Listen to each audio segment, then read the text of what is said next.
Hey folks, it's the Red, and welcome back to Let's Play Shantae and the Seven Sirens. We were just about to begin the first labyrinth, so let's go in and get this going.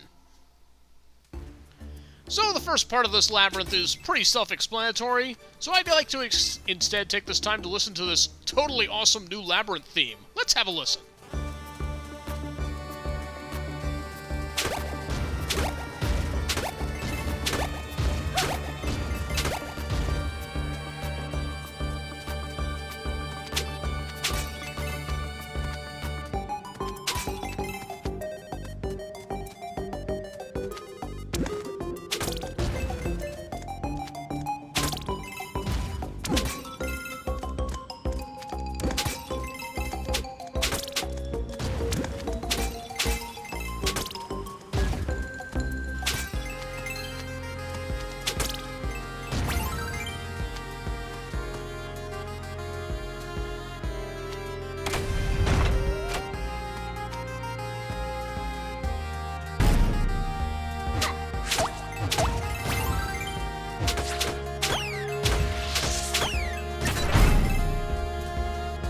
Just a really good track, I think. Probably my favorite song in the whole game, if I'm being completely honest.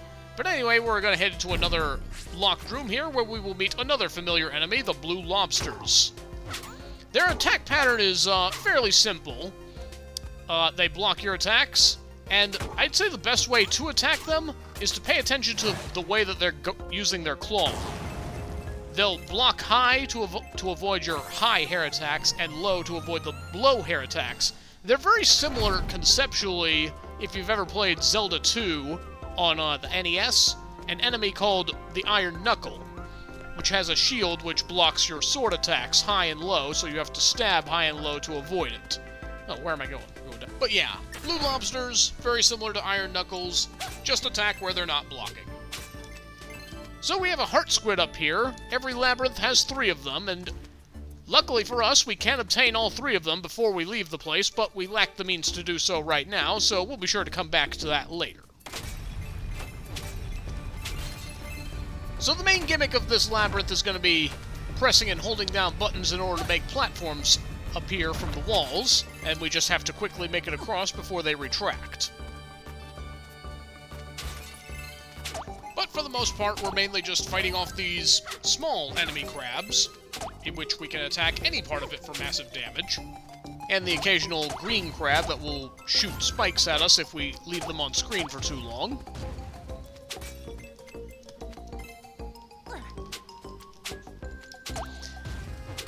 And if we sneak our way into this little nook here, we can get inside this middle room to reach this chest, which contains the map.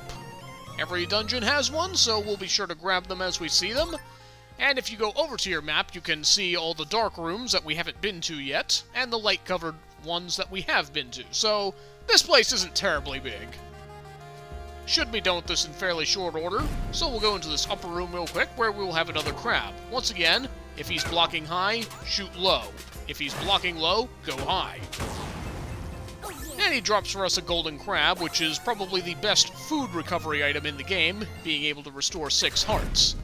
But what the game doesn't tell you, though, is that food items can recover magic as well, so they're useful for that, too.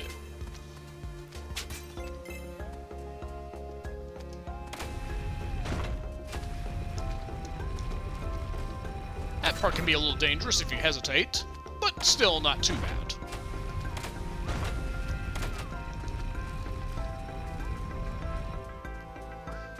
Now, pay attention to the fireball patterns here. First they shoot 2, then 1, and alternate between the 2. And we'll need to take out some blocks along the way, and I am too slow doing so. There we go.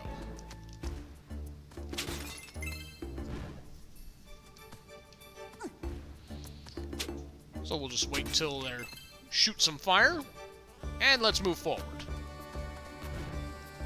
Save guy again? Weren't you just in the last room? Well, there's a reason he's here. Got some more of these lobsters in the dark.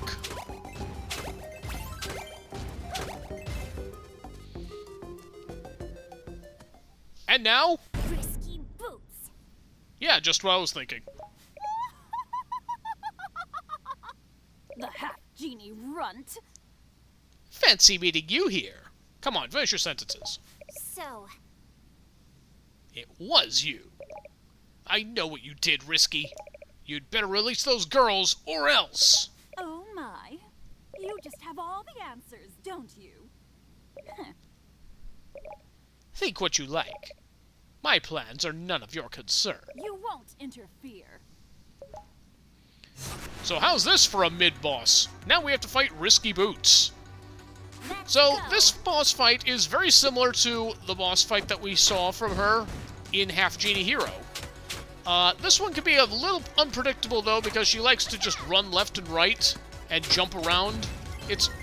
That's the biggest problem I have with this fight, is that I can't find any discernible pattern in what she's going to do. So the best strategy I can think is to keep your distance, use Fireball to do a little damage from afar, then try and get a few hair whips in, but not too many, because you never know when she's going to just run into you or try and Goomba Stomp on you. And she does it very quickly, which makes it very difficult to avoid. You can duck under the pistol attack, and occasionally she'll jump into the air and do a spread shot. But neat little thing that you can exploit here is that you can stand all the way to the left or right, and then she can't hit you. So you can use that to your advantage as well, but otherwise I have a hard time determining if she's going to, where she's going to go or when she's going to jump. Haven't really found a good discernible pattern, but she's not too difficult here in this first encounter. That's enough fun for now. If you want to know who really captured those girls, you won't have far to look. Ta-ta! Super jump! Well, isn't she just acting all suspicious-like? But anyway, enough of that for now. Let's get through the rest of this labyrinth. We're gonna have to go down here, and as you can see, there's no way back up. So you can bet that whatever we're getting in here is going to give us the ability to go up. Hey, look, it's one of the missing girls! Are you alright? Who did this to you? How did you get down here? Plink, snap out of it! Huh? Where am I? Where am I? Gosh, are you feeling alright? I think so. Hold on. I'll get you out of there. What, was there just like a switch or something? This cage sure looks weird. Are you sure you're okay? Never mind the cage. Here. I've got something for you. Oh, sweet! A coin for my coin collection! What's this? That's a magical fusion coin! It will allow you to transform instantly into a new form. This one bears the mark of a dash newt. Dash newt? Dash newts are rare creatures that inhabit the island. Using its abilities, you might be able to locate the source of evil in this place. Leave it to me. I promise to do my very best. Press ZR in air to dash. If you dash into a wall, you can stick to it. Give it a shot. And, yeah, this pretty much ties into, how animal transformations are going to work in this game. So we press ZR and we change it to a newt instantly and do a little air dash. This comes in very handy for, getting around. As well as, yeah, climbing walls, like she said. You can also use it to break through jars, and it can also be used as an attack, though it doesn't do very much damage. But yeah, this pretty much ties in with how animal transformations are going to work in the game. Instead of dancing to become the animal, you simply press a button, transform to that animal to do the designated move. And we can use it to get to this heart squid up here. Alright, let's go ahead and back up over here. So to this end, changing into an animal is less, it's less of a transformation, more like a, extension of Shantae's moveset. Like, we gained the ability to do an air dash, in addition to our regular running, jumping, and hair whipping. We don't have to transform into an animal ourselves by dancing in order to gain its abilities. So checking the map real quick, yeah, we're on the right track, we just need to go straight up from here. using our newt climbing ability. I'd say the newt is pretty much replacing the monkey form in this game, and that's probably another thing worth noting, is that none of the transformations from the previous games are going to be seen in this game. It's all new animals for this game. Which, that's a pretty welcome change in my opinion. The monkey, the elephant, and all those other transformations from the other games, we're starting to feel a bit been there, done that at this point, so it's a pretty welcome change to see some new faces for this game. Gonna go ahead and use the pike ball to take this guy out, instead of jumping up and putting ourselves in danger.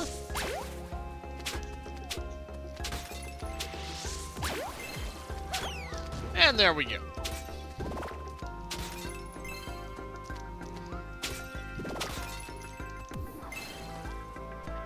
And heading into this next room, well, doesn't that just look suspicious? Hit the jar first so we can take the money, and then we'll go ahead and pick up the key. But of course, doing so causes the floor to break under us. Quickly use the newt dash so you can get into this little alcove here, where you'll find the third heart squid. Alright, so, with all that out of the way, all that's left to do now is to go on to face the boss, which is just over in this direction.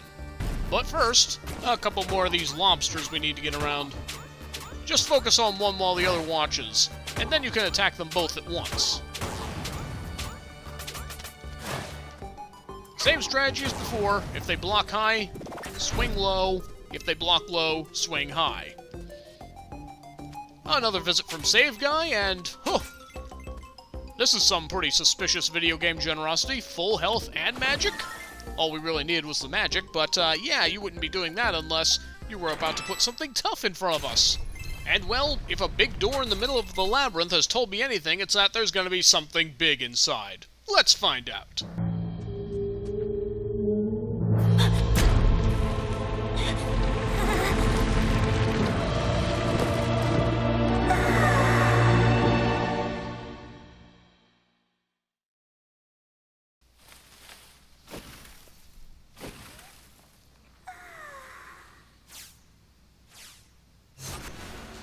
Water lily siren, sunbathing seaweed. Oh, sorry, did we wake you from a nap or something? So anyway, this thing has a number of attacks, despite being the first boss, so you gotta be paying attention to what's going on. So to be able to attack it, we need to stand on these buttons as a newt and move it towards the sunlight. This will cause it to go in, this will cause flowers to fall from the air. And then we can jump on top of them and hit them with the hair attack. Though I also like to use super balls for this fight because they'll bounce around the room and do additional damage while we're trying to platform up to it. As it turns out, the super balls also do more damage than our hair attack, so that might be the more ideal way to attack anyway. But eventually the flowers will stop and then she'll go back to attacking us with her different weapons. We're just gonna wait for the light to move in a more agreeable pattern. And let's get back over there. Make sure you're paying attention to her attacks as well, because they can be kind of a pain as well.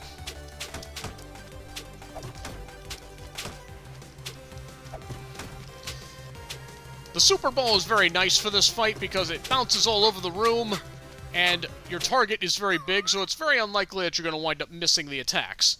And there we go! She's already down. I mean, she is the first boss after all, so it's not going to be too terribly difficult.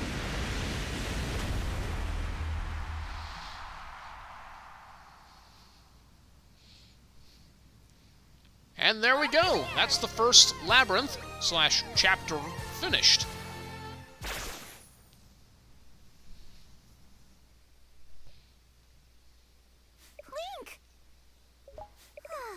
You made it. Good. What do you think that creature wanted with me anyway? It probably wanted to eat me for lunch, and save you for dessert. Well, it's a good thing you showed up when you did. That newt magic sure came in handy. I never knew I could transform like that. Harmony says that when we work together, we can do anything. Well, I do hope she's okay. Huh? What is it? She said work together, right? So what if we combine our magic? Not one, but 3 exclamation points. She has a point to make. Combine our magic?